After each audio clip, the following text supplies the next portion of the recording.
Kanjeng Eyang, pangraos kula mboten saged gesang.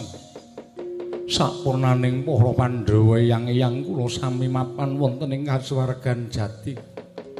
Kula kepengin nderek dhateng eyang kula para Pandhawa ginanipun menapa paripurna gesang wonten ing jagat. Eyang Putu Prabu, sing wis ya wis, menungsa kuwi ora langgeng, mangsa kala mesti bakal mulih marang asal mula-mulane.